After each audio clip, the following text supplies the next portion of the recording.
Benvinguts a un nou capítol de Abduïts des d'aquí, des del Binomio de Cornellà. Estic molt feliç i us explico per què. És una persona que admiro i sé que en moltes de les entrades d'aquests primers capítols del podcast ho he dit, però és que tinc la sort de que els primers capítols són gent que estimo i que admiro personalment i professionalment. Ens coneixem fa molts anys. No tenim una relació d'amistat a amistat, però sí que hi ha un respecte total. Jo crec que és la persona que fa millor les entrevistes d'aquest país. És una persona que la gent se l'estima molt, però se l'estima perquè té un punt de naturalitat brutal. Fa moltes facetes i totes les fa bé. Jo crec que ara ho sabrem, amb quina s'hi sent més còmode, però jo crec que és un tio estimat de veritat, perquè a més, quan el coneixes personalment, no hi ha cap diferència del que transmet en el mitjà, ja sigui un micro a la ràdio o una càmera a la tele.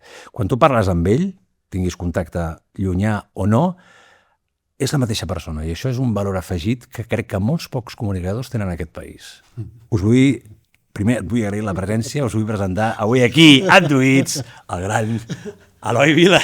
Hola, Pere. Què passa, Eloi? Hòstia, va, continua, digues coses boniques. Hòstia, que està molt bé dir-nos les coses. Jo crec que sí. Mira, jo crec que sí. Tu fas de dir les coses, Eloi. Sempre he estat així, sí. Jo he tingut aquesta sensació, no? Sempre. Sempre, quan ens trobem, sempre em dius, hòstia, m'ha agradat molt això, m'ha agradat molt allò. Coses dolentes no me n'has dit.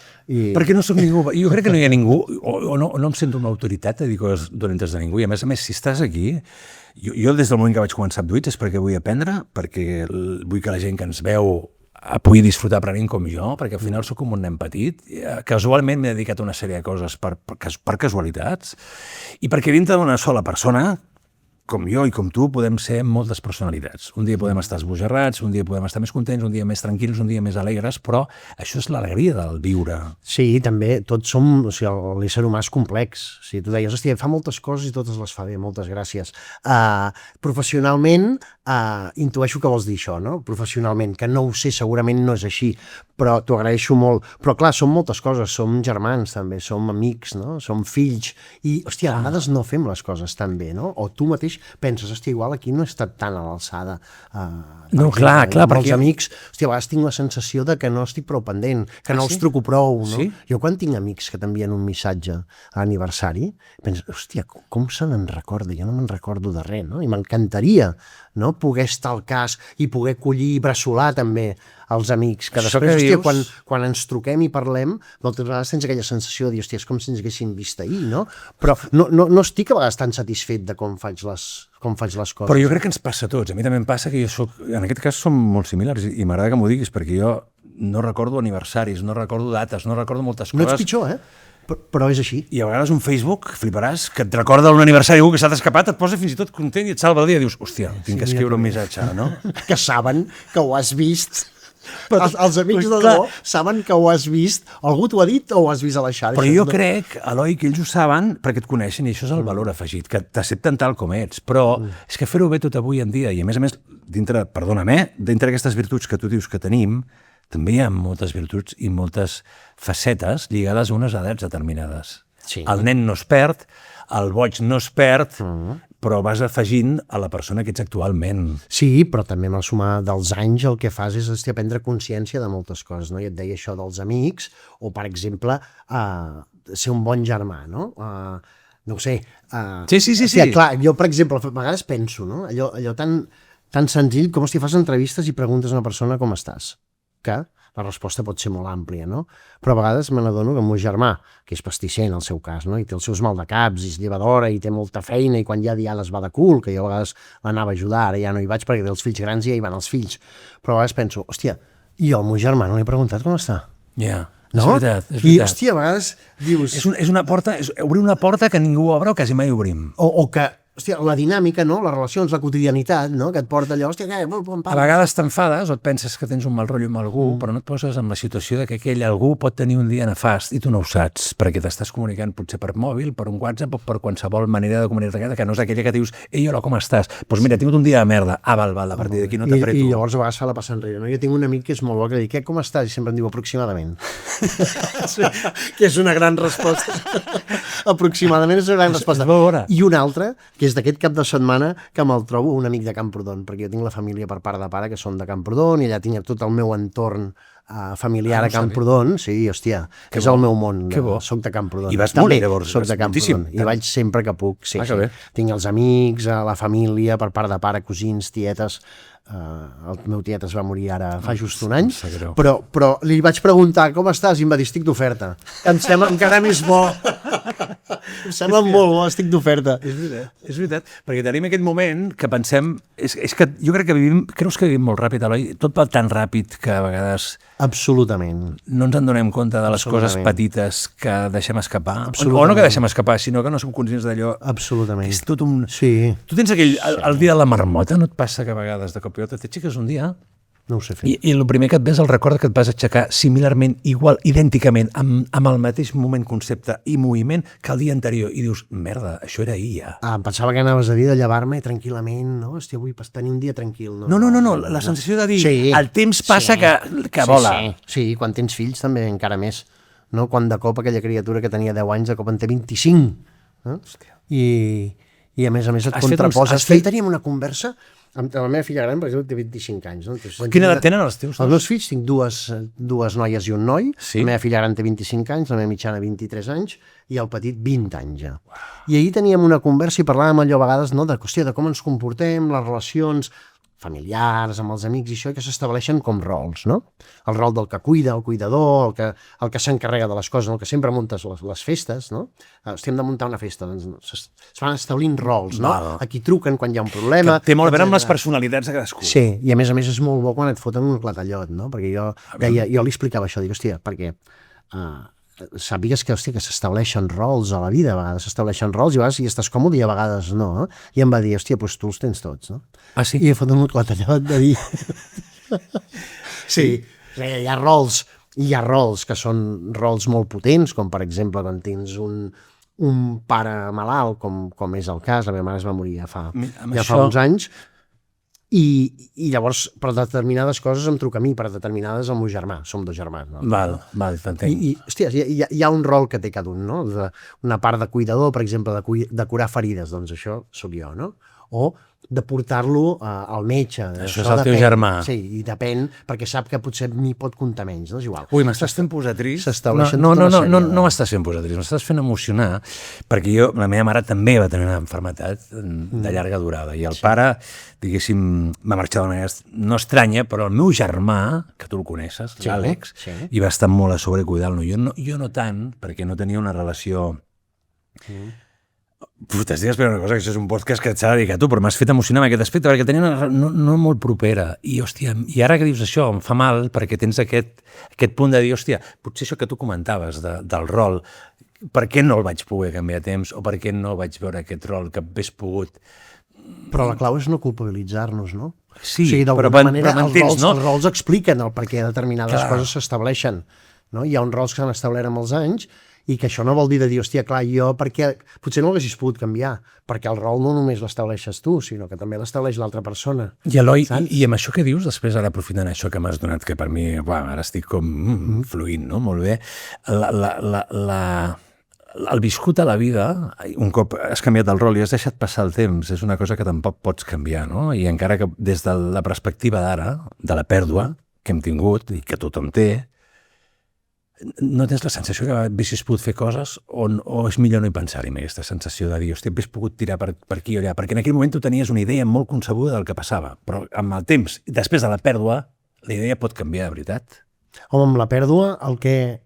Clar, depèn de cada vivència. Jo, en el meu cas, per exemple, la pèrdua de la meva mare li van fer un trasplantament de fetge l'any 1992. 92? Sí, la meva mare tenia 50 anys. Hòstia. Era molt jove i va tenir un problema de fetge que no van poder saber exactament què és el que li passava. Per tant, tu la mare la vas perdre quan tu eres molt jove. Jo era molt jove i jo tenia exactament... no, perquè, a veure, la meva mare li fan el trasplantament al 92, un trasplantament de fetge al clínic, i la meva mare, gràcies a aquest trasplantament, viu 26 anys després, més. Uau! Per tant, la meva mare es va morir el gener del 2019. Amb 70 llargs. Sí, el 2019, que intentava calcular jo quants anys tenia. Hòstia, i el 2019 justament és el maleït 47. I el maleït any que comença la pandèmia. Sí. l'any abans, sí. Jo en tenia 47, la meva mare 76, no? Però clar, la meva mare, aquests anys, no, que això ho pots viure com, hòstia, uns anys de malaltia, uns anys complicats, hòstia, van ser uns anys de vida per la meva mare, que gràcies a la medicina va poder un extra vol 26 anys més, bueno, un i va extra poder vol viure 26 anys més i gaudint. tots els nets. Va, que bo, els que bo. 3 fills meus, les meves 2 filles i el meu fill, i el fill i la filla del meu germà, per tant va poder conèixer els seus 5 nets, no?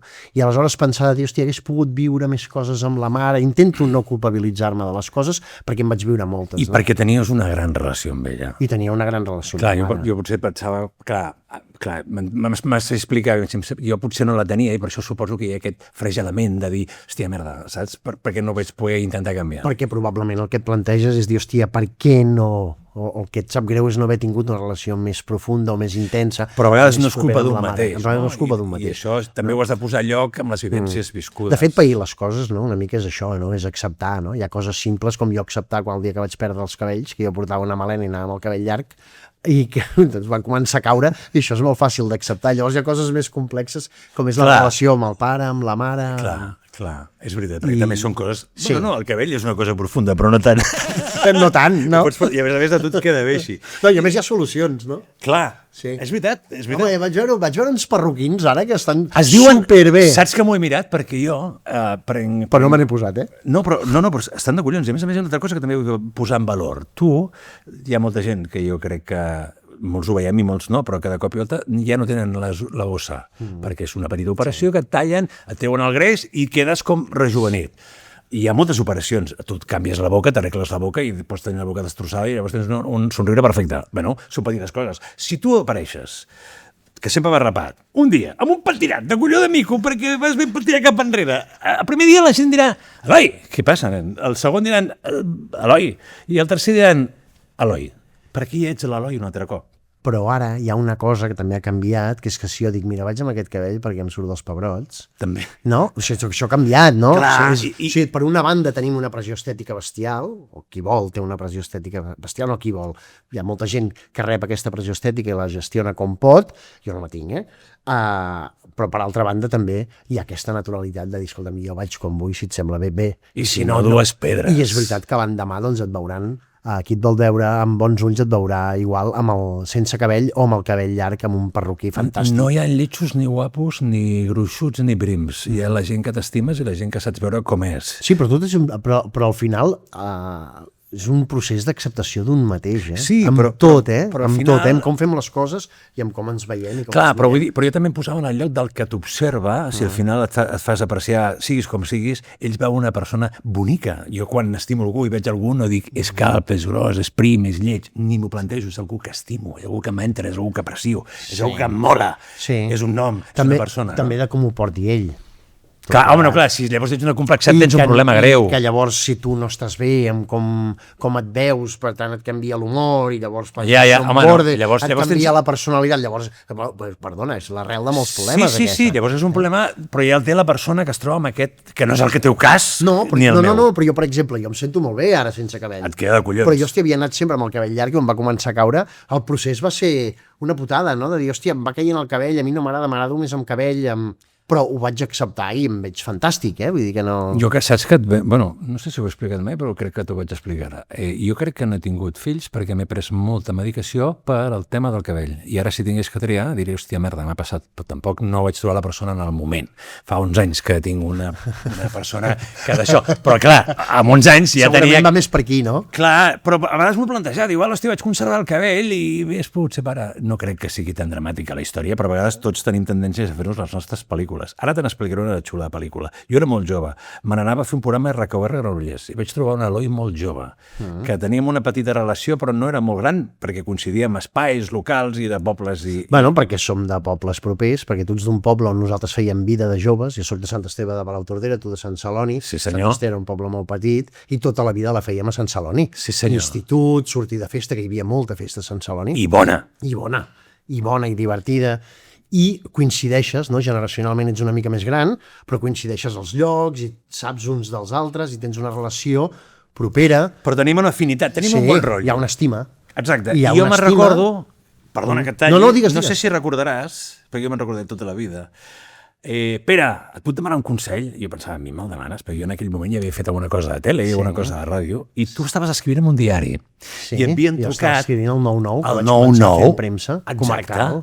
I sé que en aquella època, t'estic parlant de fa més de 35 anys, aproximadament, que vam coincidir un momentet que ens coneixíem del que tu has dit, de coincidir a llocs locals o el que fos, D'amics comuns, de vida de poble. i em preguntes, puc demanar un consell? M'acaba de trucar a TV2, m'han ofert una feina. I jo crec que vaig dir, escolta, ni t'ho pensis, agafo, perquè aquestes oportunitats no sé si et sortiran moltes vegades. Sí, com vaig començar a Televisió Espanyola. I crec que ho vas fer, no? I aquesta anècdota la tinc molt emmarcada. Moltes més que he coincidit amb tu. Sí, i tant. Però aquesta... I tant. Tu te'n recordes d'aquesta? Sí. Érem nens. Sí. I tu? Sí.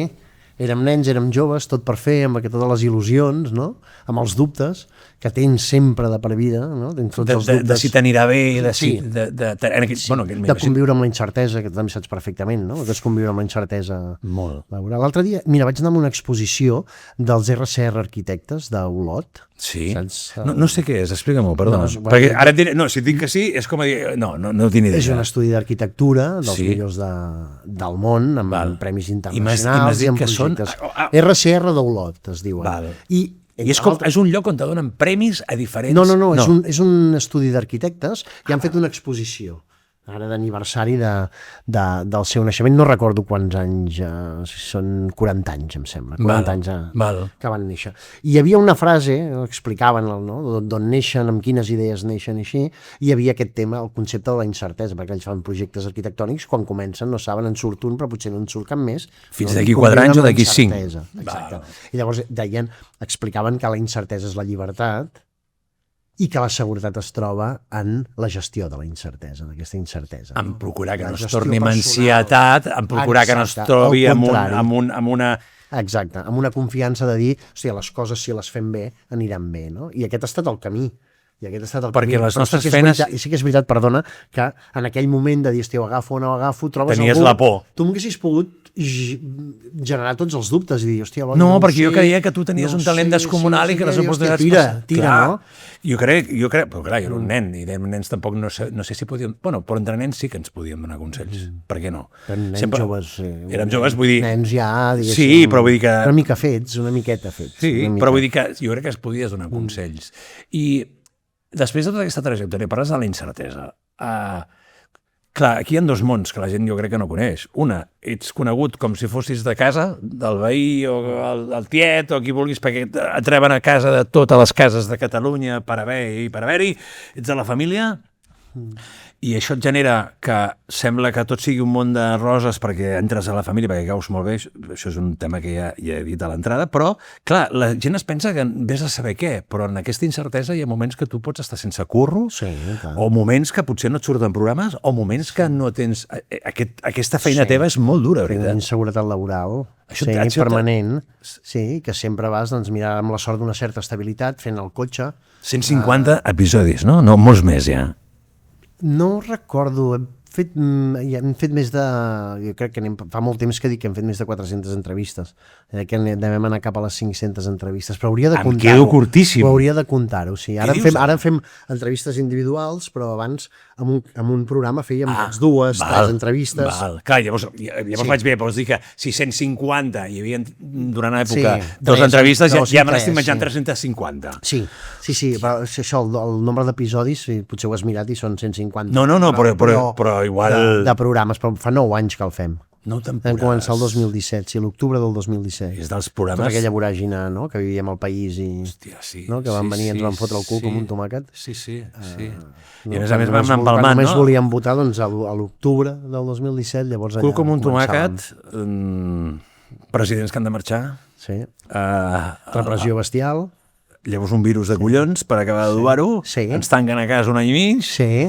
Els que tenim feina hem de demanar, o no en tenim, hem de començar a demanar ajudes i depèn si ets autònom o no, te la donen o et donen misèria i espavila't com puguis. Sí, jo vaig tenir la sort que vam el Miquel Garcia, que era el cap de nous formats de TV3, i érem a casa, i va dir, hòstia, per què no impulsem un programa i ja ens en sortirem i ja veurem com va, i vam fer un programa que es deia Primera Línia. Primera Línia, i des de casa tot un grup de gent de la tele que es van anar incorporant aquesta idea del Miquel, que van anar animant a gent diversa, doncs des de casa demanàvem a gent que vivia directament la pandèmia, infermeres, metges, gent que portava ambulàncies, treballadors que no podien... El dia a dia i l'ecosistema que afectava directament a tot aquell... I ens enviaven vídeos que s'autogravaven amb el mòbil i nosaltres des de casa això en vam fer un programa que n'estem superorgullosos tots. I on sortia? On es podia veure? A TV3. Hòstia, que xulo. A TV3, sí. Sí, vam començar i fèiem cada dia. I després ho vam anar espaiant amb el temps. Saps que vols que et faci una confessió? I amb això no vull que no vull faltar-te respecte. Per coses meves amb el món de la comunicació, vaig deixar d'escoltar ràdio i de mirar tele. Però tot en general. Vaig quedar com... I encara ho fas? No he tornat. He tornat perquè... Miro, per exemple, t'he vist, per suposat, he escoltat el Ricard. Hi ha una gent que he descobert que m'interessa, perquè també és veritat que jo quan feia aquestes coses era vocacional, tampoc ho havia fet mai, m'havia influenciat un Miquel Calçà, m'havia influenciat aquest un altre, però no era que t'ho consumir. Però ara torno a enamorar-me d'una cosa perquè la veig des de la distància, no des d'una afectació personal de que em pugui sentir dolgut. I aquí va la pregunta que em vull encertada. Tantes entrevistes, tants convidats amb perfils diferents, i a més que jo crec que tu no que no t'ho preparis, sinó que ningú et diu com has de fer l'entrevista i que no portes un guió. I com tu. Però no puc comparar-me. No, perquè... però i tant que sí, tu portes alguna cosa, no? No, però és diferent. Et deixes guiar per una conversa, no? Que on ens porti... Clar, i mirem. Tens raó. Però, clar, han passat moltíssima gent de molts perfils diferents, de moltes activitats diferents. Hòstia, és dur, és difícil, perquè cada persona t'ha de despertar, o cada persona, perquè jo no sé si tu tries els convidats directament. Sí. Tu tries el convidat. Per tant, som un equip molt petit, el programa al cotxe, i pensem i diem, hòstia, i si fem aquesta entrevista, i si fem aquesta altra, i si fem aquella altra. Personatges que et desperten aquella curiositat. Sí, i que llavors també hi ha sempre una mica, depèn del moment, de vinculació amb l'actualitat, però no és un marcatge definitiu, no? Lligat a l'actualitat, sinó a una persona que creiem interessant, i a partir d'aquí fem. També és veritat que el programa va començar, vam estar els 2 primers anys que no vam parar, fins i tot a l'estiu fèiem programa, no? Les vacances vam deixar amb els programes de les vacances gravats i després continuàvem, i ara el que fem una mica, entrem i sortim de la graella. I suposo en funció de les necessitats que hi ha, aleshores ens captem alguns dies, anem... Fa poc vaig veure anunciat que en breu comença la nova temporada i amb alguns dels convidats que tindràs... No saps si és temporada o no és temporada, no? Llavors m'agrada explicar, dir, hòstia, fa 9 anys que ho fem, no? I aleshores, una de les coses que jo trobo fascinant és que cada conversa és única, no hi ha res preparat, no sé com entrarem, no sé com ens sortirem, no sé on t'anirem a parar, i ens ho treballem molt, jo sé moltes coses, no? Però vaja, com tu, que em deies, hòstia, 150 capítols del cotxe... No, però m'he equivocat, potser m'he equivocat. O sigui que ara... Tu t'has mirat, has seguit una mica allò, hòstia, conversarem amb l'Eloi, no? A veure 4 coses, jo també em preparo, doncs, saber amb quina persona vaig a conversar i a partir d'aquí cap on vagi. El cotxe té una cosa que és molt màgica, que és que aquí també és molt màgic perquè a més hi ha una certa distància que està molt bé, i perquè ens coneixem, però a vegades una conversa així mirant als ulls i preguntant requereix d'una atenció especial i d'una connexió especial. I a vegades segons què preguntes, per exemple, passen coses màgiques. Per exemple, jo et puc parlar de la malaltia que tinc, que tinc diabetis, i no em fa res parlar-ne, però potser parlo amb algú que sé que té diabetis, o la malaltia que sigui, i potser sí que li fa cosa parlar-ne. Si jo li pregunto com estàs de la diabetis, o quan fa que et van diagnosticar la diabetis, si li faig aquesta pregunta, molt probablement, si no em vol parlar, hòstia, es crearà una distància bestial. I això ja fa que tot agafi un rotllo diferent, més dificultós. No, però si jo li pregunto què t'ha costat més esforç a la vida, per exemple, ella anirà on vulgui, o ella.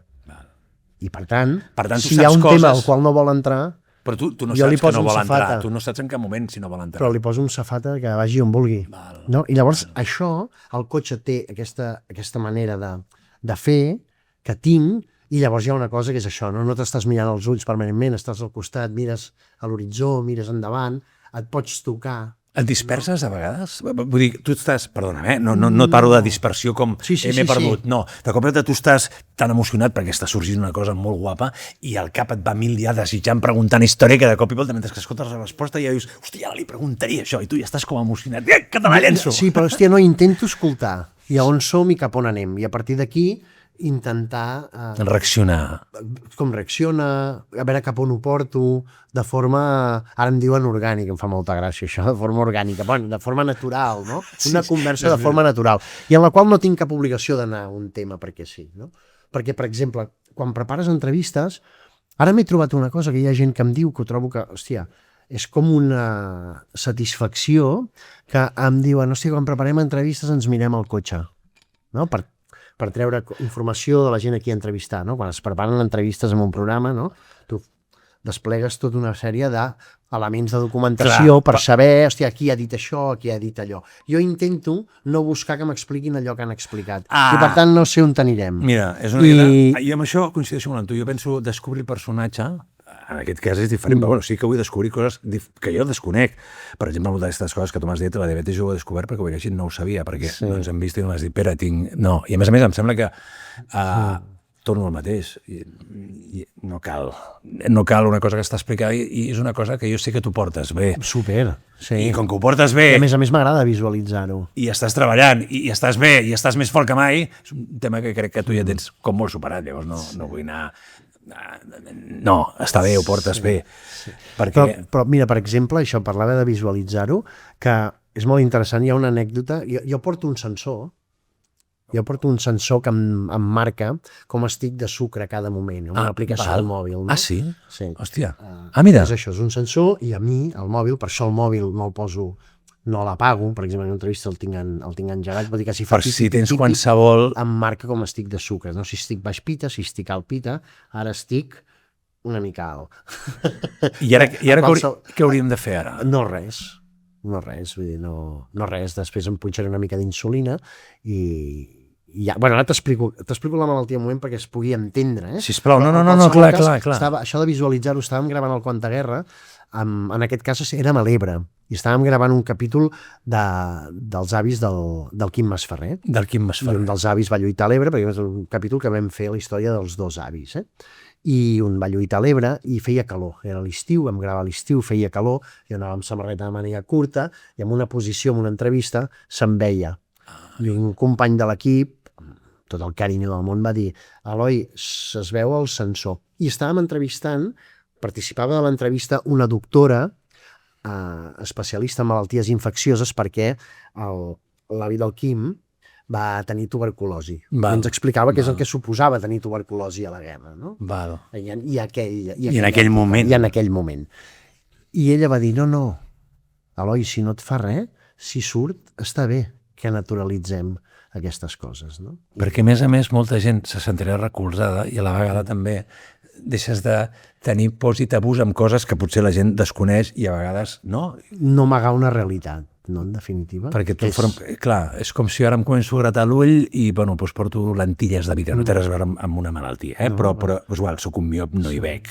Per tant, no hi veig, i ja està. Vull dir, és fer de les coses que no...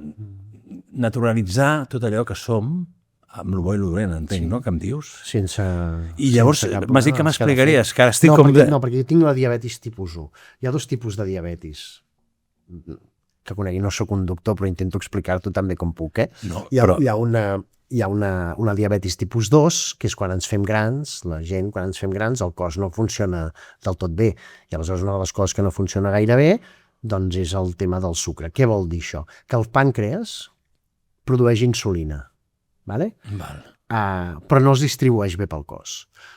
O sigui, quan mengem, el que mengem es transforma en sucre. El teu pàncreas, que funciona correctament, produeix insulina, baixa els nivells de sucre, distribueix pel cos, baixa els nivells de sucre i, per tant, no se t'acumula el sucre a les venes i, per tant, no tens un risc cardiovascular per culpa del sucre acumulat. Perquè això provoca riscos cardiovasculars. El tipus 2, el pàncreas produeix insulina però no es distribueix bé pel cos. El tipus 1, que és una predisposició genètica i que és la diabetis que agafen normalment els nens i els adolescents, no? Es desenvolupa a la infància i a l'adolescència, el que passa és que el pàncreas no produeix insulina. Per tant, el meu pàncreas és una xeringa que jo m'administro, segons el que menjo, en funció del que menjo, amb... Que ajuda a fer tot aquest procés natural que el cos no pot fer. L'estàs Exacte. ajudant a Exacte. donar-te el sucre i a distribuir-lo. A distribuir la insulina que baixa el sucre. Jo tinc el tipus 1, que és una predisposició genètica, i que de fet és una malaltia autoimmune, perquè això que t'he explicat és perquè ho entenguem, és un punt més complicat, que és que el meu cos destrueix les cèl·lules del meu pàncreas que produeixen la insulina, que és el que ens fa baixar els nivells de sucre. En qualsevol cas, visualitzar les coses i parlar-ne obertament, no? Que de fet jo crec que aquest és un dels grans problemes que hem tingut, i una de les coses que hem anat millorant és poder parlar de les coses, no? De si estimem un home o una dona, de si ens agraden fer determinades coses, de si no seguim un patró familiar a l'hora de la feina que volem desenvolupar, poder ser el que volem ser, no? Hosti, hem anat canviant tot. I ens hem escoltat, no? Jo, per exemple, és veritat, ara tens això, ara tens aquest procés, ara tens aquesta malaltia psicològica, ara tens aquest TDA, ara tens això, ara hi ha mil coses que abans, tinc ansietat, ara tinc mil coses que abans eren com molt tabús, ara la gent en parla i s'entenen i fins i tot conductes que t'han pogut portar problemes són perdonades, i és veritat que en altres moments...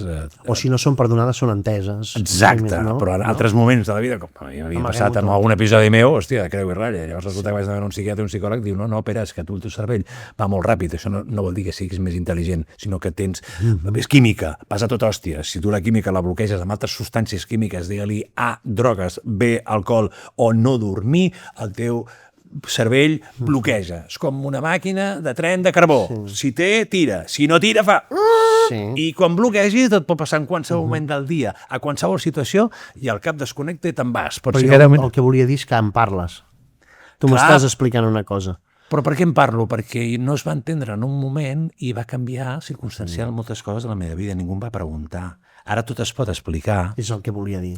I com que tu ho expliques, jo m'atreveixo a explicar això que no he explicat mai a ningú. Ho saben 4 amics o la meva família. Bueno, ni de la família, però tu fas que jo expliqui aquestes coses, perquè ara no me n'avergonyeixo. Em sento content de saber per què et passen les coses i quines circumstàncies i coincidències tenen. Per això et dic que m'encanta que m'expliquis això. I perquè explicar les coses també jo crec que el que fa és abonar l'empatia de tothom, no? La pròpia i la dels altres, no? Amb això hi creus... Perquè s'ha de ser molt capullo per no voler escoltar algú que t'està explicant una cosa profunda, la que sigui. Hi ha un abús de... Tu que fas molt... Perdona, acaba. No, perquè això que dius és molt interessant, perquè jo també m'he trobat amb molts de que ara també tot hi ha una certa permissivitat a perdonar-ho tot, perquè una cosa és que tinguessis problemes infantils o familiars, que tinguessis 1000 fantasmes i que per culpa d'aquests fantasmes poguessis cometre errors. Llavors hi ha una altra segona part, no? Que és, hòstia, ho feia perquè em molava, i perquè era un viciós, i perquè m'agradava la mala vida. Bueno, doncs, hòstia, llavors surten a la tele, no, és que jo era un drogata. Bueno, era un drogata perquè volies, que també s'ha de perdonar, però també hi havia molt de la teva part perquè allò t'agradava. Era un alcohòlic, és que t'agradava.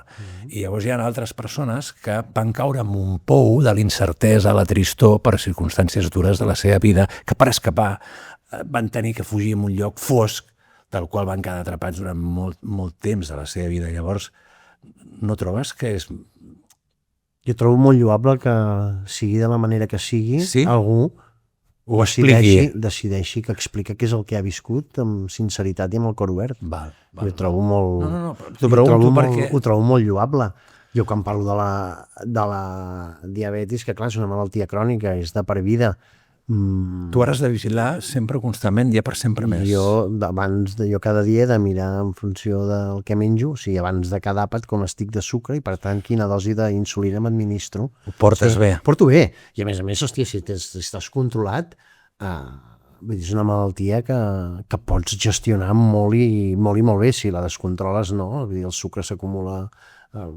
diguéssim, el ric sanguini i el risc cardiovascular és elevadíssim. Vols dir un atac, vols dir un ictus, vols dir coses que poden de certa i de certa llarga. Totalment. Però ja et dic, jo quan me la van diagnosticar, que a més era al final de la pandèmia, l'any 2021, i al setembre del 2021, el setembre del 2020, i jo ja ho notava, que jo només bevia i pixava. Ah, sí? Sí. Només bevies i pixava. I menjar, i tenia molta gana, vaig aprimar molt.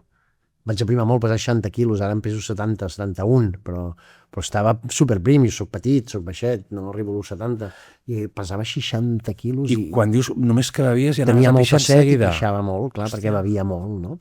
I llavors vaig anar, trucava al cap de Palautordera, allò que no t'agafen el telèfon, que era tancat, al mig obert, no recordo exactament, però aquella època, la pandèmia, no? Final de pandèmia, en què tot estava molt col·lapsat, i un dia m'hi vaig arribar, vaig anar allà i vaig treure el cap per la finestra i em va veure la infermera, un poble ens coneixem tots, em va veure i em va dir, hòstia, Eloi, que has aprofitat la pandèmia per posar-te en forma, hòstia, posar-te guapo. Estàs de bon veure. Hòstia, dic, no ben bé. Dic, només bec i pixo, i em va dir, ja pots venir cap aquí, em van punxar el dit, estava superalt de sucre, estava més de 300 de sucre, pensa que hem d'estar entre 70 i 120 màxim, entre 70 i 180, però per tant, vas tenir un moment oportuníssim de cop i volta descobrir-ho. Sí, vaig sortir, vaig estar 3 hores al cap. I ja ho sabies? I em van veure que això, que tenia el sucre molt elevat, em van administrar insulina, me'n vaig anar a casa a punxar, em va dir, després ja en parlarem, l'endemà em vaig passar el dia plorant a casa, però plorant, Bueno, clar. I plorant. Que bé, I doncs. el dia següent, és allò de dir, ho acceptem, tirem endavant, ens controlarem el que diguin els metges i endavant, no? I ja tirar endavant. Et faig una pregunta i demano permís com a l'escola, perquè ara és molt interessant tot això que expliques, però també hi ha un punt interessant. Suposo que el valor a la vida que tu li dones ara és totalment diferent al d'abans del diagnòstic i al d'abans de conèixer la teva malaltia. M'imagino que ara, si abans la vida ja és important i era meravellosa, ara hi ha un punt d'observar la vida amb una bellesa i amb una intensitat encara més bèstia, més salvatge, no? Bueno, no és tan poètic, No? Jo sempre he intentat aprofitar la vida i viure els moments. Sí, em cago en tot. Hòstia, ara estic alt i... Per tant, és una tocada d'ous. Sí, és una tocada d'ous. Però si menjo pizza a la nit, hòstia, se'm puja el sucre, se'm dispara el sucre. Llavors he d'anar a caminar, perquè al caminar l'exercici físic també fa baixar... Clar, cremes, fa baixar els nivells de sucre i penso, hòstia, ara... Bon vinet, te'l pots veure... Em fotaria aquí al sofà després d'un... Sí. I bon whisky, pots fer tot, amb mesura i amb cap. Amb mesura i amb control i amb tot. Però sí que és veritat que des de la malaltia sí que m'ha sortit parlar de la mort. I quan en parles, la gent, hòstia, s'impressiona molt. Això encara és una de les coses que hem de... Parlem de moltes coses, ens costa parlar de la mort. Cada vegada més, però menys, Jo em parlo de la mort perquè... Bueno, és que... No, està bé, hi ha molta gent que en parla, però i cada vegada més en parlem col·lectivament. N'he tingut moltes darrerament, i a més, bueno, és igual, n'hem tingut moltes darrerament, amics i família, pares, mares, i de moments joves, no? Però darrerament molts amics. Hòstia, i jo ara em parlo de la mort perquè collons, és el que tu dius, te vas a canviar un canal de televisió i desapareixes, te'n vas, estàs en un sofà estirat i estàs bé, perquè no ets un gamberro, ni entre patroles, ni un tirat, ets una persona normal, que té una vida normal com totes les altres, i de cop i volta dines i se t'acaba, o estàs mirant la tele, poses el canal i se t'acaba. Perdona'm, Oi, com un amic que estava sopant, no? Un amic comú. Sí, per això m'estic emocionant una mica, perquè és que he pensat, perdona, seguim, si vols, però me'n recordo el dia que vam estar a l'enterro i tu estaves molt emocionat i vas posar a plorar. Jo no aguantant perquè sempre tenia aquest Pere Pallasso i tal, però en el fons m'estàvem morint de ganes de plorar amb tu. I aquell lligam el tenim molt heavy perquè el Cesc, que és una mica en comú, perquè la gent que no ens coneixeu és una mica en comú. Més gran que nosaltres. Més gran que nosaltres, i per mi va ser com un professor. Em vaig dedicar molt temps a la ràdio perquè ell em va com acollir i em va dir, tio, faràs això i tens talent, ho has de fer. Igual, però era un mestre, era un tio de la vida que t'ensenyava. Era un realitzador, un director de fotografia fantàstic, que havia fet anuncis, publicitat, anuncis mítics, com aquell anunci de la 11, te'n recordes? Sí, que feien com un dòmino, la gent... I el de la borsa, que neix el de la borsa, i llavors el de Repsol al mar, el dels Dobermans en una església mítica, i hi havia un Opel Kadett vermell, que era un... Hòstia, perdona. Busco Ajax. Vull dir, era va fer ell l'anunci. Era un mític de la publicitat, però a més, era un tio... que a més m'agradaria dediquem aquest podcast, si et sembla, Eloi, en el Cesc Garsot. I tant.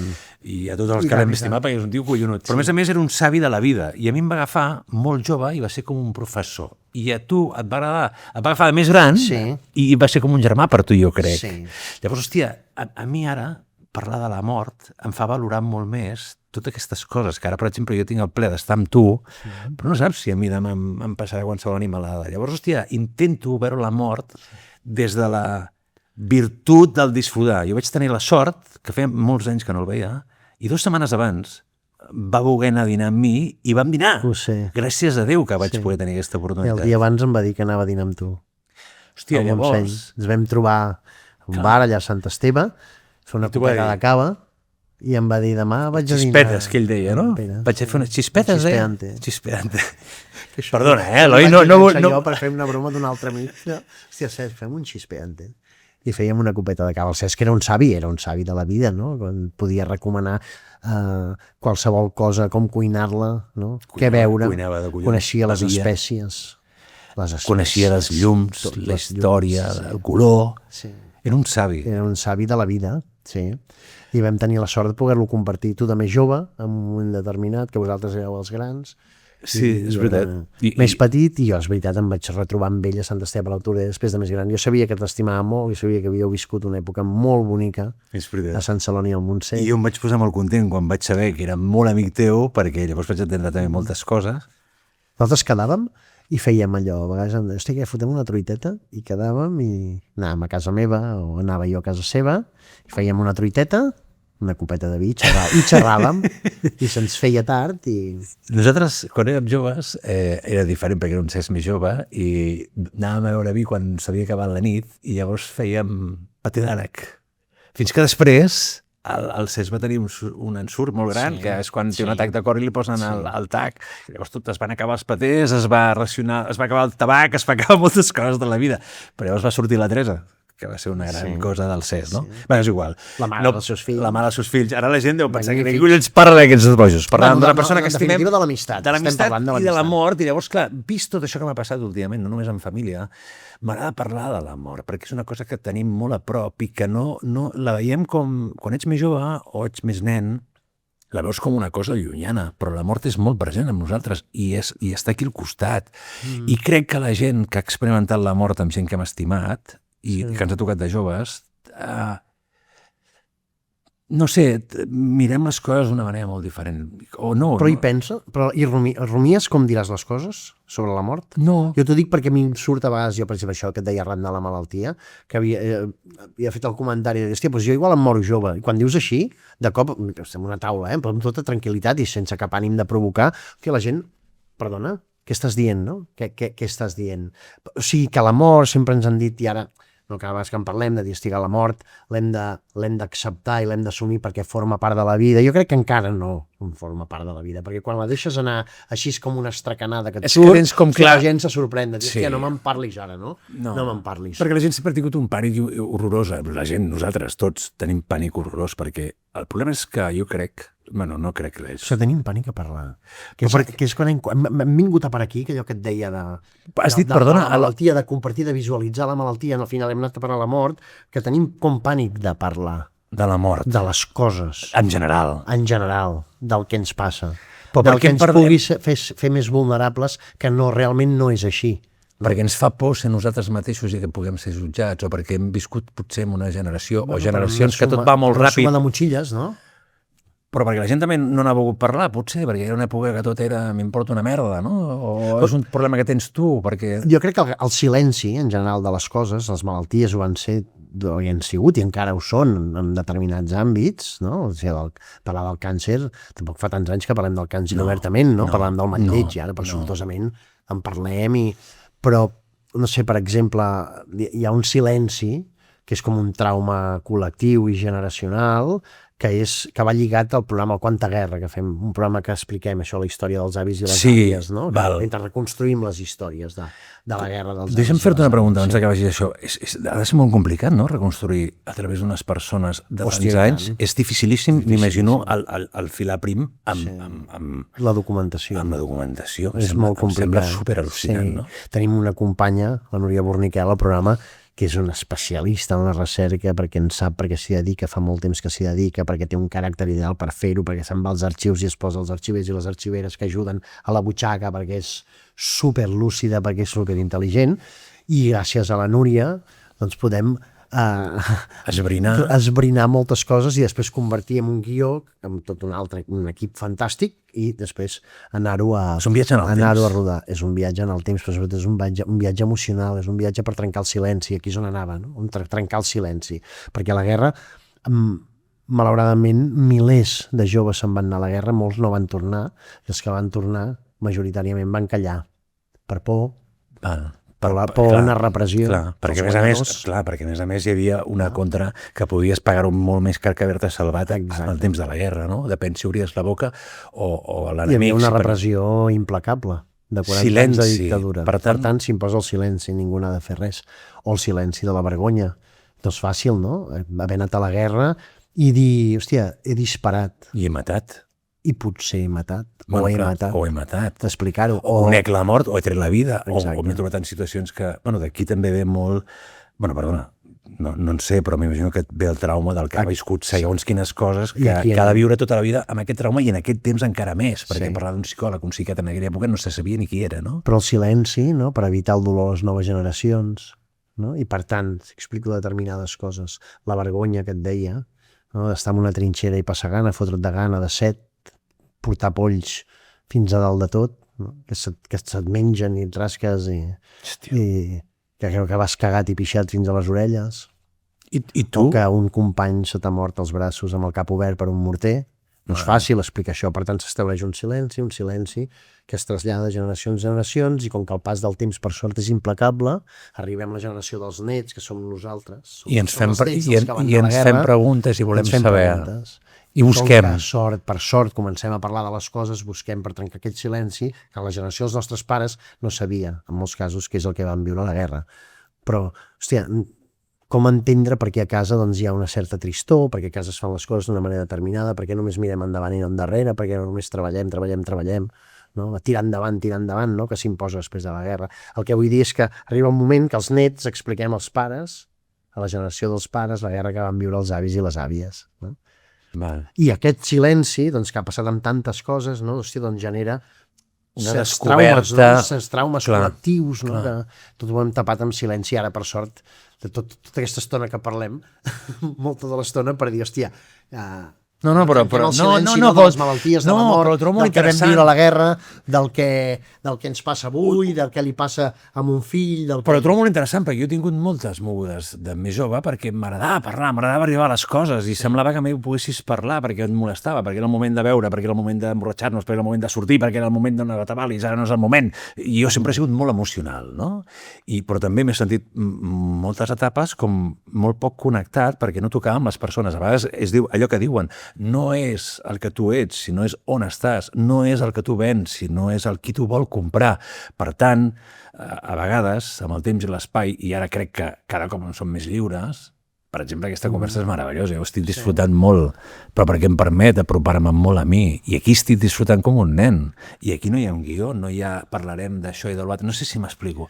Ves agraït molt, o no hagués agraït molt, t'ho amplio, m'agradaria molt poder tenir aquestes converses molt més sovint a la meva vida, perquè trobo que m'enriquiria molt més la vida, que a vegades no la tinc tan rica. Clar, però és normal, no?, que a determinades edats, o sigui, ara estem tenint una conversa que segurament quan ens trobàvem i teníem 20 anys a Sant Celoni, doncs no la tens, no? Però en aquell moment, hòstia, com estàs? Bueno, mira, vam tenir una conversa, hòstia, mira, m'ha sortit aquesta opció de fer tele, què faries? Ja era una conversa, però vull dir que aquell moment, és el que dius, estàs per altres coses. Però no parlo de tu i jo, no? Sinó que no hem donat, en un moment a casa un amic, tens una depressió perquè t'ha deixat la dona, o perquè t'ha deixat la parella d'aquell moment, o estàs trist perquè has tingut una pèrdua, un avi i tal, i tu volies explicar aquelles emocions que tu tenies dintre amb un amic, que és el teu amic de tota la vida, però tio, no és que diguis que no m'atabalis ara, es feia el boig. Que lliga amb allò que deies de dir, hòstia, no trobes que tot va molt ràpid? Exacte. No que la vida va molt ràpid, si estem pendents de coses que potser no són tan importants, no? Coses que sembla que són allò que demanen una resposta immediata, no? Aquella, per exemple, els missatges, no? Sí, que estem allà, aviam qui l'ha escrit. Són alguna cosa, i de dir, hosti, aquí hi ha alguna cosa, i tinc alguna cosa aquí que ho he de mirar, no? La feina, no sé què. Això té molta culpa, jo crec que el capitalisme, no? En el sentit de que tot el que fem, al final, el que has de fer és produir, no? I aquesta dinàmica només fer, que no et permet doncs, parar i escoltar un amic que ve i et diu escolta, em tinc ganes de parlar amb tu, com tu dius que t'hauria agradat doncs, trobar, no? Clar, aquest amic que et bressola i que t'acull i que t'abraça. Però això no vol dir que no tingui grans amics. No, sí que els tinc, si no és el moment de la profunditat humana, de la filosofia, de la història, de l'enriquiment, no? Que això venia molt de l'escoltar el gran, no? Escoltaves el gran, escoltaves el Cesc i obries la boca perquè aprenies, era un aprenentatge i tu estaves content d'escoltar perquè l'aprenentatge era... Però això es produïa en pocs casos, llavors no sé, el que vull dir-te és que mola molt que passin aquestes coses. Hem perdut el conte, també. Aquí anava. Els contes de la vida, no? Exacte. El jefe de la tribu Sioux, el senyor Gran. Que explicava coses interessants. I tothom callava, no que hagis de callar, sinó que li donava un valor a l'experiència.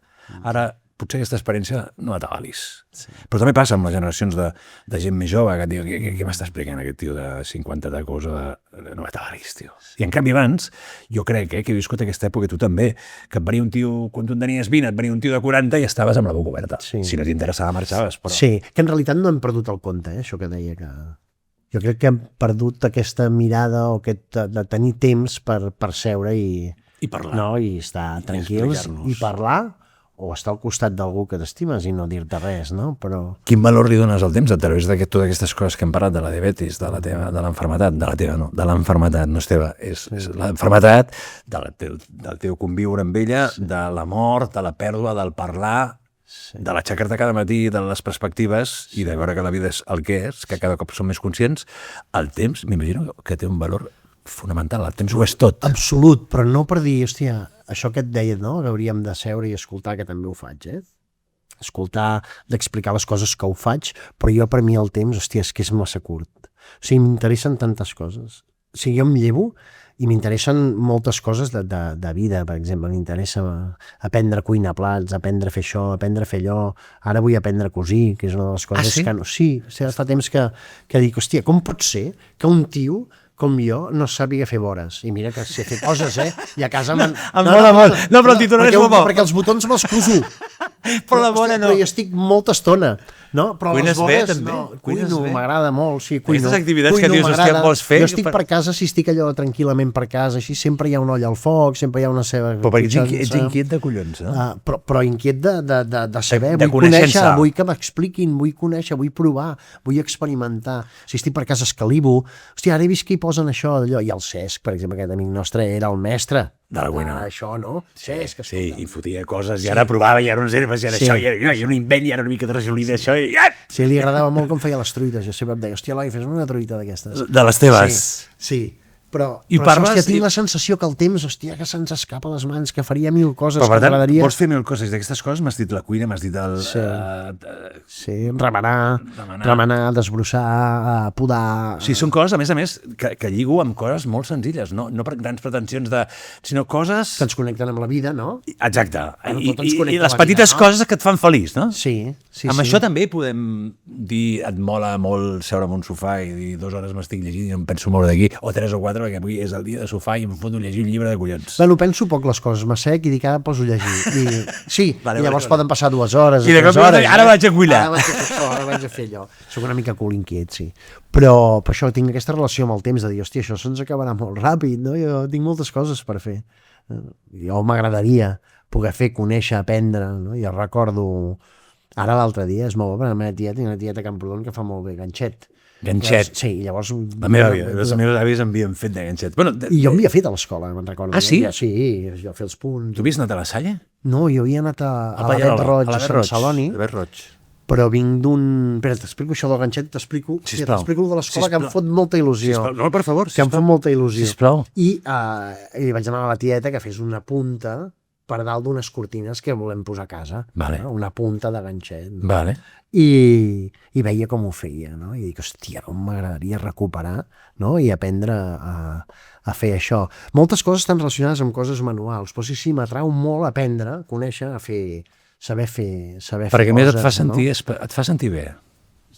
Bueno, t'omple, et dona alegria. M'omple, que de fet és omplir-te de coneixement, de coses, I no estàs parlant d'història, ni filosofia, ni... No, hòstia, fotre uns macarrons bons, ei, Home, té un no molt dic per bon... la porta, No. dic per la porta ara. Què va fer què? Els macarrons, no. Hòstia, fotre uns macarrons bons? No. Ojo! Està bé, no?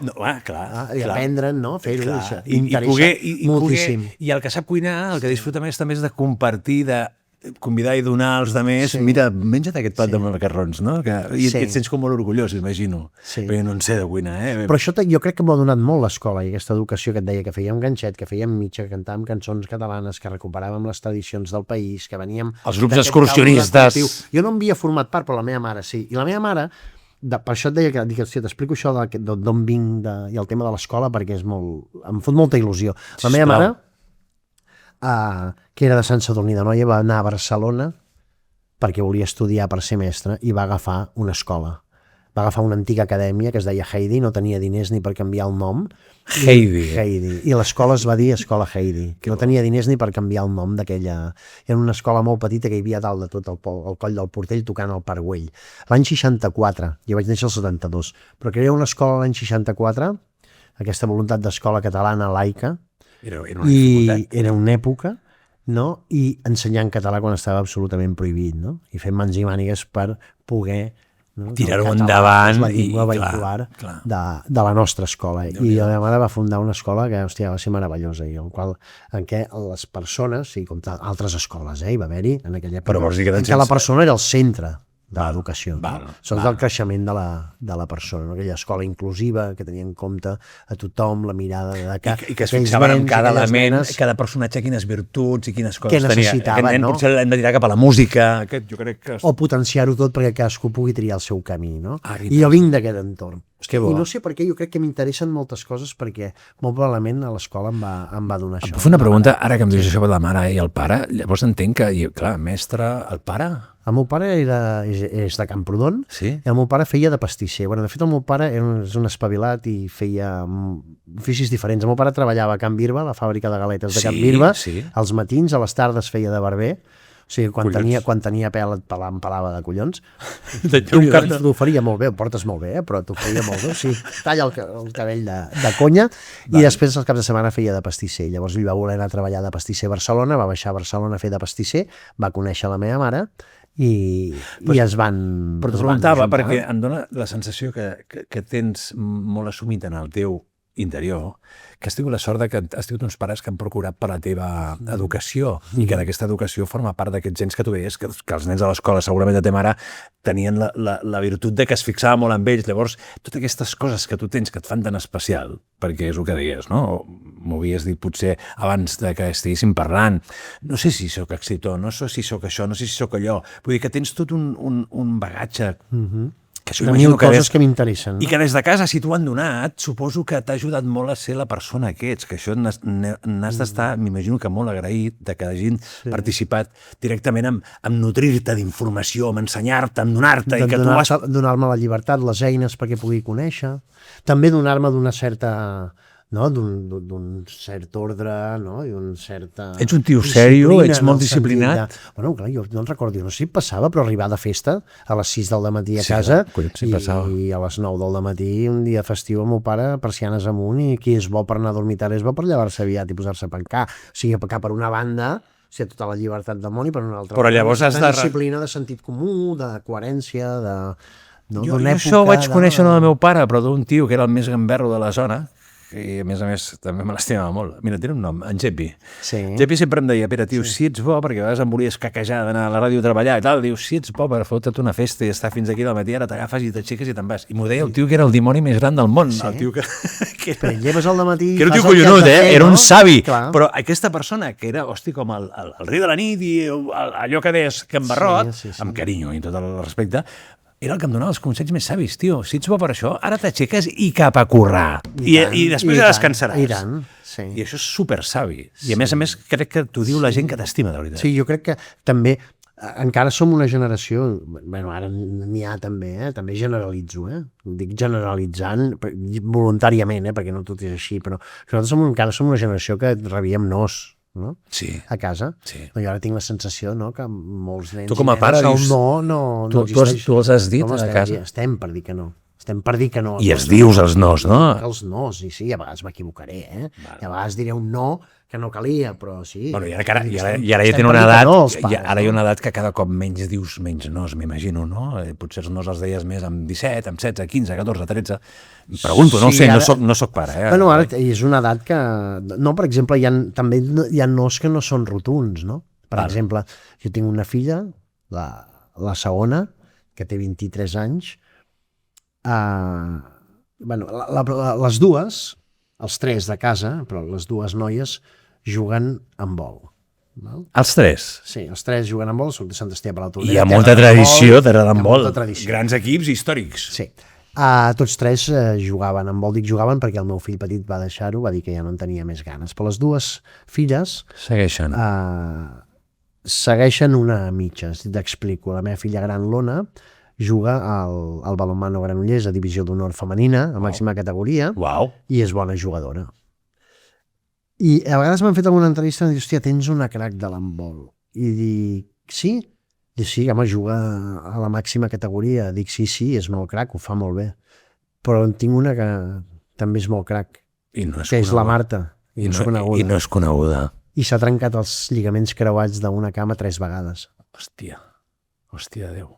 3 vegades, en 23 anys. Va començar als 16 i li agradava molt jugar amb vol. I ara no pot jugar i no pot jugar. I ara està en el procés de recuperació de la tercera operació, que se n'han sortit bé, i estem allò de... Què faig? Jugo o no jugo? M'agrada reivindicar que el valor que té haver superat 3 vegades un trencament de creuats... És el que anava a dir, tens una crac però tens una heroïna, una heroïna total. Bestial. Però ara que dèiem això del no, és aquell moment de dir jugo o no jugo... I tu què dius, com a pare? Aquí no tinc un no que ho sento de dir perquè és un no que és la por que es torni a fer mal, però potser no ha de ser un no. I veure-la patir. Un no que no sé dir, vull dir que a vegades no sabem dir. T'entenc. Nos i sis, perquè a vegades no són clars, però he anat a per aquí, però ja t'entenc. Per dir que ara que són molt condescendents, no? Que no hi ha nos i no pots dir no. Eloi, tens una llum molt especial, i tu això ho saps, si no, no faries tantes temporades del cotxe, ni tanta guerra, que ara anirem per la tercera, ets un tio exitós, escrius llibres, el primer me'n recordo que vas venir a la ràdio quan jo estava a la cadena SER, vas venir, va ser el disc de l'any en català, o el disc dels... No, perdó, què dic, el disc, el llibre de Sant Jordi. Sí, va ser un dels llibres que... Com es deia? L'any del Senyor. L'any del Senyor, correcte. No va ser el llibre més venut, No, però el de Sant Jordi sí que va ser que vas tenir una repercussió brutal per ser un primer. Però a mi em posa una mica d'allò, perquè a vegades quan et diuen allò, hòstia, que per d'haver fet alguns llibres, no, que et diuen és periodista i escriptor, diuen, no, escriptor no. Com et consideres? Com un element... Com et consideres tu? Jo soc periodista. Sí, soc periodista, circumstancialment presento ara alguns programes, però periodista, guionista, sí. Sempre treballem en continguts i en desenvolupar-los, no? Idees diferents. I ara circumstancialment surto, però vull dir que vaig estar molt temps fent feina sense que tingués una cara visible i espero, quan deixi de ser una cara visible, a més de fer altra feina, continuar fent la meva feina, collons, perquè... Que igual tu acabes amb un diari, igual explicar coses interessants. Igual escrius amb un llibre, amb una editorial d'un diari, igual fas uns articles, vull dir que no acaba res només sortint amb la tele, sinó que hi ha moltes més vessants, entenc, no? Home, et poso un exemple... També has estat guionista molt temps. Sí, mira, et poso un exemple d'això, d'una persona que em trec el barret, perquè, hòstia, a més, superbo, és excepcionalment bo, que és el Toni Tortajada. No sé si el recordeu, que presentava Històries de Catalunya. Hòstia, tant. El Toni Tortajada forma part de l'equip del Quanta Guerra. Uau! De l'equip de redacció, de guió del Quanta Guerra. El Toni, que va fer Històries de Catalunya, que després va fer un programa meravellós que es deia 300, en què explicava l'evolució dels 300 anys a Catalunya des del 1714 al 2014, que és quan el vam fer, ell el presentava, jo estava treballant amb ell de guionista, i estava darrere parint i treballant els programes, ell ara forma part de l'equip del Quanta Guerra. Perquè vegis les voltes que dona tot, no? I perquè vegis que el fet de sortir és una qüestió circumstancial a vegades, no? De dir, hòstia, doncs ara la persona ideal per fer això és aquesta, ara és aquesta altra, no? Notes que la gent t'estima molt, Eloi? Notes? Noto que la gent m'estima, sí. Sí que ho noto i ho agraeixo molt, ho fan notar. Jo crec que ets de les poques persones que hi ha... Bueno, entenem, repeteixo, des de la meva visió exterior, que pot estar errònia o equivocada, però tinc la sensació que tu no, és el de la tele. No, és algú que la gent s'estima perquè caus bé, perquè connectes amb la gent, per el teu tipus d'entrevistes. No ho sé, no sé el per què, però sí que tinc la sensació que ho sents, sí, no? no, Ets de la família, deu no? haver-hi a qui no li Però agrada. haters n'hi ha, en té tothom, no? Suposo, no? I no m'arriba, perquè també és veritat que no vas dient a la gent pel món dient, hòstia, no m'agrada això que fas, no m'agrada, em caus molt malament, no? Jo, a mi no em surt i per tant interpreto que la majoria de gent no em surt. I es deu tallar amb tu perquè tampoc en deus tenir tants.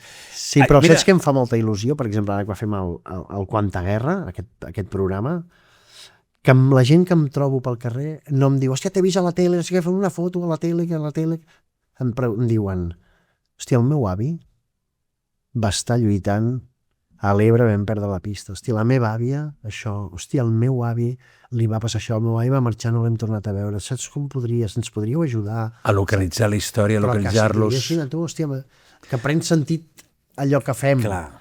No qui som, sinó allò que fem. Exacte, que el missatge va per damunt, la història va per damunt, sí, el que es fa és molt més important que qualsevol d'altra de les coses que en un món absurd de concepte, de tele, fa museu, si es pot dir així, perd tota la importància. L'important és, uau, tio, ens estàs donant unes coses brutals. Bé, que es dirigeixen a tu per l'essencial que estem fent, no que faig, que fem per l'equip del programa, que fem el programa. L'essencial de dir, hòstia, esteu buscant avis, ens podeu ajudar?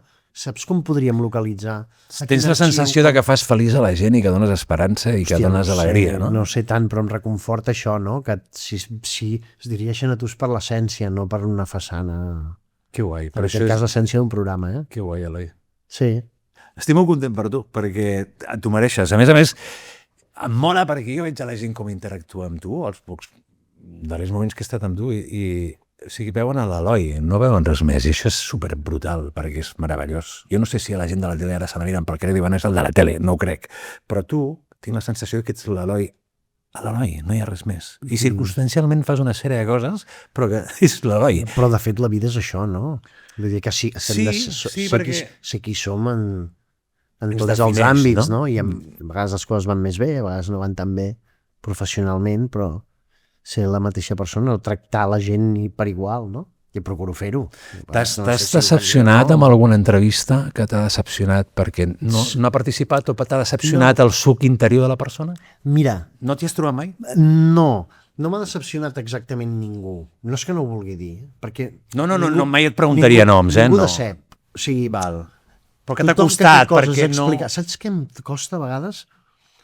Els joves, més joves, no? Sí. Que volten 20-25 anys. Nova formada de músics, nova formada...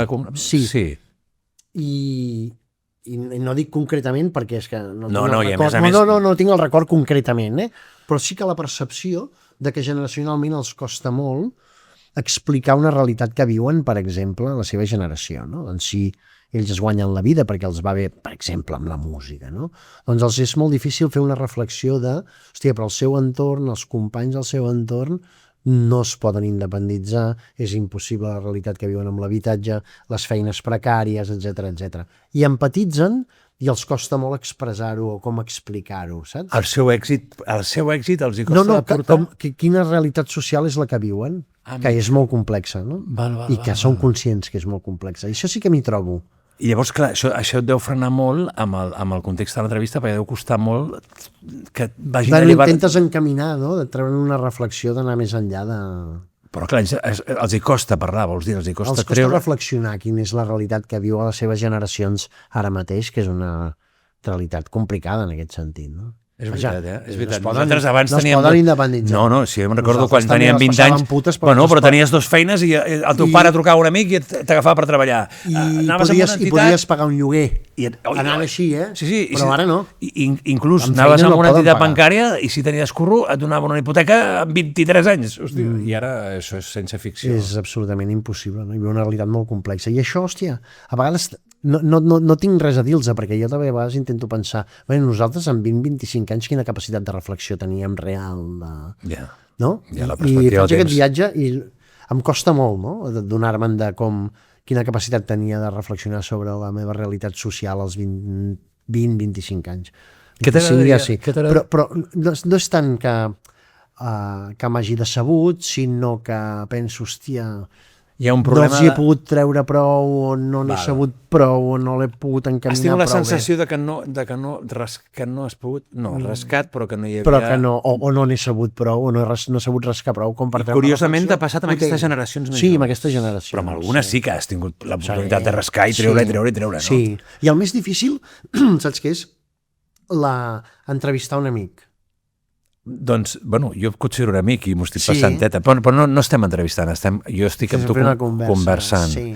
Però per què amb un amic? No, perquè a vegades tinc la sensació, mira, sempre me'n recordo el dia que vaig entrevistar l'Albert Tom, que va ser una conversa meravellosa, i més l'Albert és supergenerós i me l'estimo molt, i hem treballat molts anys plegats, És veritat. i me l'estimo. És veritat que I estem m'estimo amb ell i la seva família, i clar, penses, hòstia, que no acabem parlant de coses que són com internes. Saps aquella sensació que has tingut quan parlàvem del Cesc? Sí, que estem Que has parlant de tingut coses dir, nostres. bueno, ara parlem de coses nostres i potser... I em feia por quan pensava que, hòstia, que no ens passi això, no? Que parlem d'algú molt interior. Els espectadors de banda. I no va ser així, al contrari, no? I a més l'Albert ho va posar molt fàcil perquè va fer una cosa que, hòstia, després m'emociona molt quan en parlo, que és que quan vam començar a fer el cotxe, com que parlem de coses personals, hi havia la certa coincidència de que molts entrevistats parlaven de la mort dels pares, del pare o de la mare. És que els pares ens marquen molt, les pares. Si ets jove, si ets un tio que té 70 anys i perds el pare perquè es mouran, és el mateix, però és diferent. Sí. Però si ets jove, t'atrapa. Sí. T'atrapa. 50 anys som joves, no 55, 54, 53, ets jove. Sí, sí. Perdona, que t'he tallat. No. I l'Albert m'enviava missatges de dir, hòstia, un altre que explica això del que se li ha mort el pare, la mare, i compartíem això, no? Entre vosaltres. Aquesta profunditat de conversa. Vale. I es va morir el pare d'Albert, el Ramon, que me l'estimava molt, i parlo amb l'Albert, el vaig a veure al tanatori i ens abracem, i amb les llàgrimes als ulls em diu, Eloi, ara ja puc pujar al cotxe. Perquè ara hi parlaré. Que bo, tio. I llavors la conversa al cotxe, aquest element hi és present, no? I és una bona manera d'entrar, hòstia, te'n recordes el que em vas dir, i a partir d'aquí es va establir una conversa d'amistat que no deixava de banda la gent, al contrari, no? Clar, però jo crec que la incorporava, no? No, però a més quan ets vulnerable, però no vulnerable perquè com ets, tots ho som, però quan obres el cor, jo per exemple he plorat, i què? I amb un altre convidat igual em pujo sobre la taula, ja em coneixes, però no és que tu no coneguis a la persona, estàs parlant d'emocions i sentiments. Llavors, qualsevol persona, que tu ho has dit al principi de la conversa, qualsevol tio que no s'emocioni, doncs no val la pena. Si tu no ets capaç d'entendre allò, fora. Però jo crec que la gent empatitza cada cop més amb les emocions, perquè això és com anar a veure una pel·lícula. Per què t'emociona la pel·lícula? Perquè et fa plorar, perquè et transmet, perquè de cop i volta el tio ha perdut l'amor de la seva vida i et poses trist i és una pel·lícula. Regira l'estómac o... Doncs aquesta sensació, una conversa entre amics, encara que parlis d'una persona que ningú coneix, segurament ells tenen un amic que els fa pensar en aquest amic nostre. Llavors a mi crec que és guai despullar-se, crec que és guai ser sincer perquè estem aquí. Sí, ara és una merda, per això. Per què? Vull dir, tot l'univers de xarxes socials ho fa tot flipo. molt pervers, Però per qui vulgui ser pervers, no? Sí, però expliques alguna cosa i ho em dius per fan alguna cosa que la t'ha dictadura del reel, del tuit... El titular agafat, vols dir? El titular perquè, com en diuen pesca-clics, ara em fa molta gràcia. Pesca-clics? Sí, els titulars pesca-clics, no? Depèn del que hi hagi el titular, la gent entrarà. És per pescar clics, no? A tu t'han fet algun de pesca-clic? Pesca-clic. No, però mira, vaig fer una conversa amb l'Albert, que era superxula, i me'n recordo que a l'Ara ell he vist que es fa com unes entrevistes molt xules. Sí, i una que era l'última, no? Tot era l'última, no? És l'última vegada que has plorat o l'última vegada que... I vam anar a parar un moment de que parlaven, no, de l'edat, no? D'aquesta edat que tenim, no? I que et diuen que entre els 40 i els 50, no? Això hem sentit moltes vegades, la millor edat, no? Perquè ja ets madur, perquè ja més o menys a la feina has d'estar més o menys situat. Tens una estabilitat emocional, de feina, econòmica, que no és veritat. La veritat és que tothom, I uns collons. va, i hi ha qui sí i hi ha qui no. I com et quedis pillat a aquesta edat, l'has cagada per la resta de la vida. Però en qualsevol cas és com una idea molt ferma, no? Dels 40 als 50 és la millor dècada. I jo vaig dir amb tota naturalitat, dic, hòstia, home, dels 40 als 50, mira, jo em vaig separar, em van trobar diabetis, es va morir la meva mare, la meva filla es va trencar 2 vegades els creuats en aquella dècada, la tercera ha sigut ja a la següent dècada, i amb un somriure als llavis i amb un cert to de l'humor vaig dir, hòstia, home, més que el millor dècada de la vida va ser una mica infern, és la prova de foc de la vida, no? Infern, has passat la prova de foc que ha vingut tot de cop. I clar, llavors el pesca clics és, hòstia, l'infern, no? 10 anys d'infern, no? Bueno, home. I això és una merda. I ho tenen d'un context i en fan com un titular d'un llibre i a partir d'aquí tots com, ai, quina paneta, no? Com si tu estiguessis fet una merda traumatitzada. O que sigui, no? Perquè també trobes molta gent que diu, hòstia, que sincer i això, però bueno, és una merda, no? Jo crec que va molt en contra de que gent, quan la conviden a tenir una conversa, com ara aquesta que estem tenint, molta gent o no vulgui fer-la o pensi molt bé què és el que dirà, no? Faci una passa enrere en obrir-se en canal i en mostrar el cor. Però també crec... Perquè això és una merda, perquè tot és ràpid, perquè tot és, hòstia, no sé què... Però vols dir que... Llavors que ràpid, perquè mata la rigorositat, la profunditat. Bé, la rigorositat també en l'àmbit informatiu. El Ramon Besa, que soc un superfan del Ramon, que és un periodista excepcional, sempre parla, no? A les xarxes la velocitat ha matat el rigor, no? És veritat, del periodisme. És veritat. A mi t'ha demanat un favor, Eloi, perquè estic disfrutant, jo m'estaria hores i hores aquí parlant, perquè a més és molt... El favor és que acabem. No, saps quin és el favor? Perquè jo estic començant, no, que va, podem seguir, a més aquest podcast nosaltres ens hem marcat d'1 hora i quart, però que si dura 1 hora i mitja estàs a gust i si jo disfruto, si tu disfrutes, el que ens veurà disfrutarà. A mi em sap greu provar-te més temps, vull dir, aquí estem bé i a més estem a gust. El Xavi està a gust, jo estic a gust, som un equip i tenim la sort de poder conversar amb tu. Qui vulgui parar, s'ha penjat, no m'interessa, pares, i qui vulgui seguir, seguirà fins al final. Però saps què m'agradaria molt com a regal? Ja me n'has fet una, però m'agradaria molt que li poguessis recomanar a alguna noia que creguis que pugui disfrutar d'una conversa així, quan dic noia, perquè jo ja no tinc contactes, i tinc molts contactes de nois i estic fora de mercat. He començat un podcast i ara he tingut la sort que tu has vingut i el Jofre i molta gent molt guapa, molt especial, que jo valoro i estimo molt, vindrà. Però pensa en alguna noia que tu creguis que es pugui obrir, que sigui interessant, perquè tingui una vida, perquè tingui uns pensaments, uns coneixements, i que tu li puguis dir, Pere, no diguis noms ara, no et comprometo, però dir, Pere, li diré a aquesta noia perquè crec que vindrà al programa i el dia que vingui diré, escolta, t'ho va dir l'Eloi!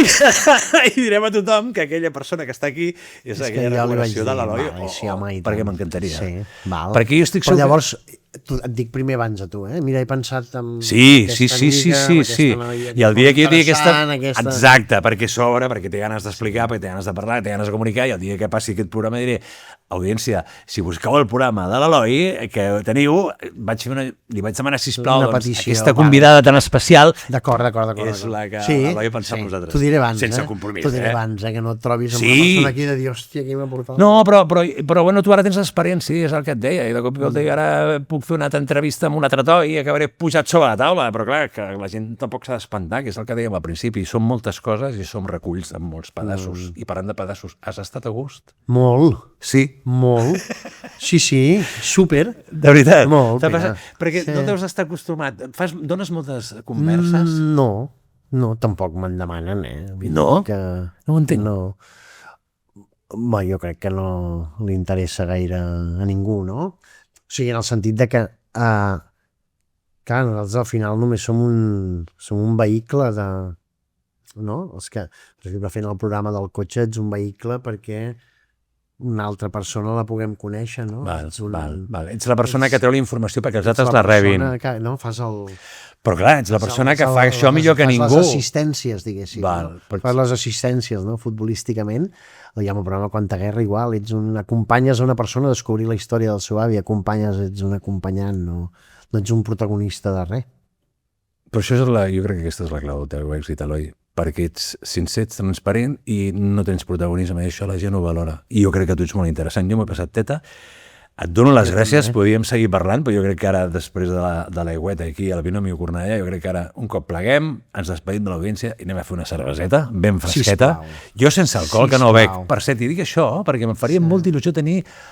Bueno, ara se me'n va l'olla, perquè no sé què cuento, però aprofito dir... No sé si en aquest moment tindrem o tenim sponsor, però com que els sponsors poden conviure, m'encantaria tenir alguna cosa que no tingués alcohol. Per exemple, un cava sense alcohol, una cervesa sense alcohol, alguna cosa que jo em pugui identificar, perquè ho he pensat moltes vegades. Amb el Xavi he tingut aquesta reflexió de dir, jo no bec, i de cop i volta tenir un convidat que vegi una cervesa perquè és l'esponsor, el que sigui, o la beguda que sigui, i jo veure una cosa que no puc fer perquè no la faig a casa, estaria enganyant-me a mi, i crec que enganyaria el que m'estigués veient, perquè no seria el Pere autèntic.